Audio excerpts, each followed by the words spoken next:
Good morning, everyone. Welcome back. Today's video, we are going to do the full review on the corn planter. Now,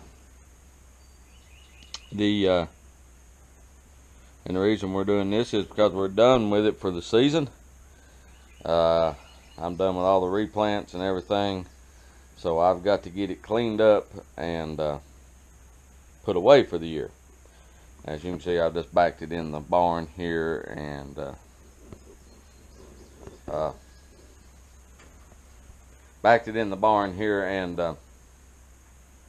dropped it, basically. So, a little background on it. I bought this from RDH Outdoors. I believe they're in Wisconsin or Minnesota, one of those states. I can't remember right off the top of my head.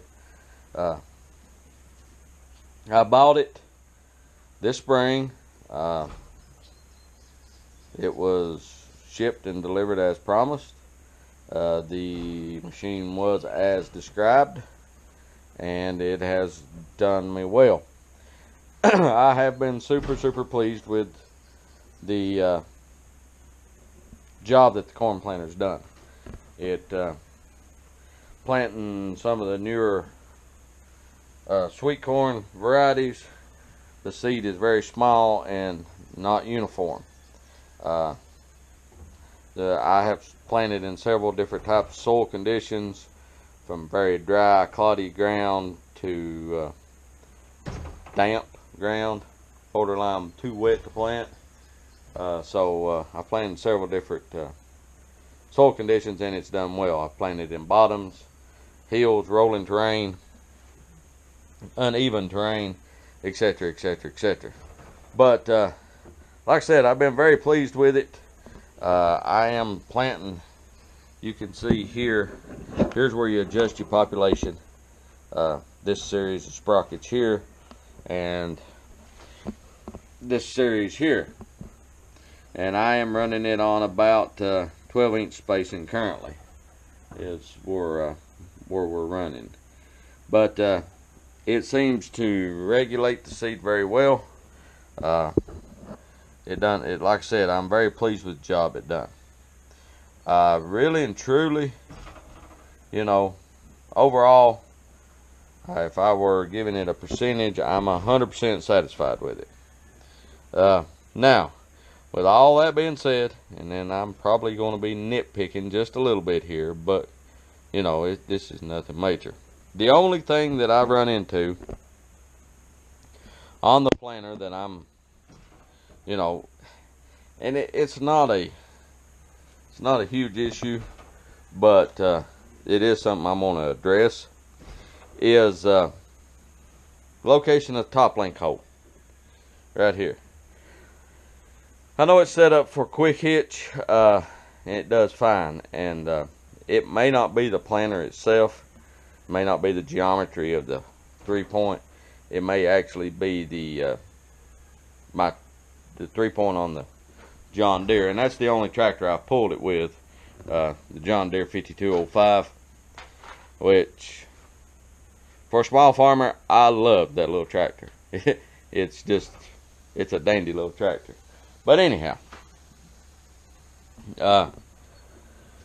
what happens is, in order to get the planter to run level, your seed boxes and everything to run level behind the tractor, I have to extend my top link quite a bit. And then when I pick it up, the back of the planter is tilted down. That's how I knocked the little tire off the covering wheel. You know, and my fields are rough and uneven on the ends, so that's no big deal. What I will do is just take some measurements, and it may be that I need to, you know, change either the height of this hole. It's just a simple matter of putting another hole in, either the height of this hole up or down, or I may need to actually come out a little further, which is no big deal. I mean, that's like I said, it's no big deal. It's just a little bit. Then again, it may be that like I said earlier, it may just be that my hitch. So, but we'll look at that. And like I said, that is nothing. Really and truly, it's nothing. And it could be that I've not quite figured out what depth to run my 3-point. It may be that I could, you know, lower the planter down farther, the whole unit down farther, and then shorten the top link up some to get it to run level, or, you know, pick the planter up a little bit and not have to lengthen it. So, you know, I'm still learning, playing with it. There's a learning curve. So there's absolutely nothing wrong with the planter. It's just that one little adjustment I may make. Another thing, when I got it, you know, I've never pulled this type of planter before, so I had to play around with the speed a little bit. You know, how fast do I go, depth, and, you know, kind of learning curve on that too. Which, you know, I think I figured it out. The last couple plantings seem to go smoother, and the stands on them are much more uniform. I mean, much more. They seem to be more uniform. Issue we have in this area is crows will pull it up about as fast as it comes up. So sometimes, you know, seeing what kind of stand you get is dependent on the crow population. But I planted, like I said, 5 acres with this. We've got about 7 acres of corn. I planted about 5 acres with this, about 2 acres with the other planter. So, you know, 10 to 1, rather have this one. It's really done a good job. If you are a small farmer in the market for a corn planter, now I'm not endorsed by, or, you know, sponsored by, or any of that jazz by these folks, but I was very pleased with the transaction. I was very pleased with the product, and you know, that's all I can say. Check them out. They have a website, rdhoutdoors.com. They have several different planter configurations, and the reason I went with them over everyone else initially was you know, price, and we checked it out, and like I said, I've been very pleased with the planter. But that is the scoop on the 2-row planter. Very pleased. I wish I'd bought it earlier.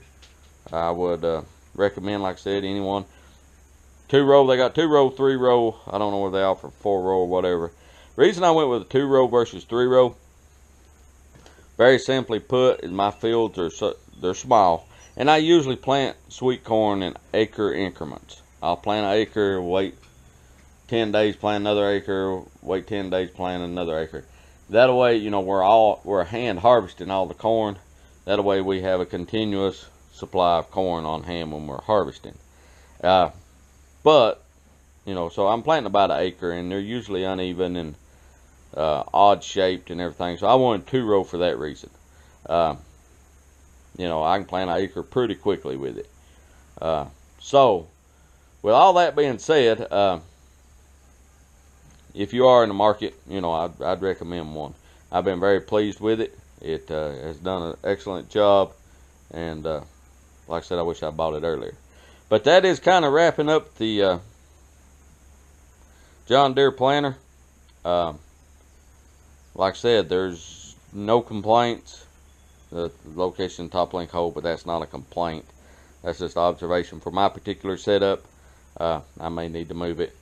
And what I may do is just drill 2 more holes down here and try them, or drill 1 hole below it, try that, see if it makes a difference, or just sit down and do some math and figure out what I need to do to it to address that little issue.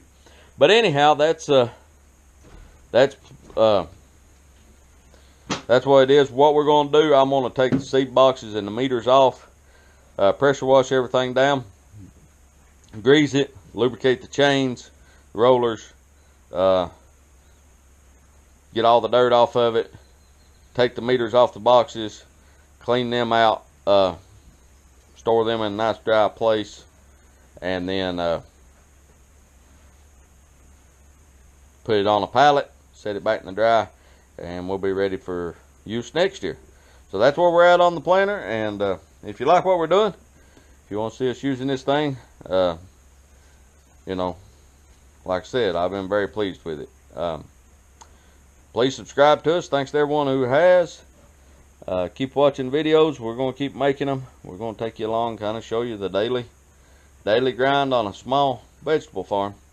And this upcoming week we will be picking corn and squash and probably some broccoli. So everyone take care of yourself, and we'll talk to you later. Thanks for watching.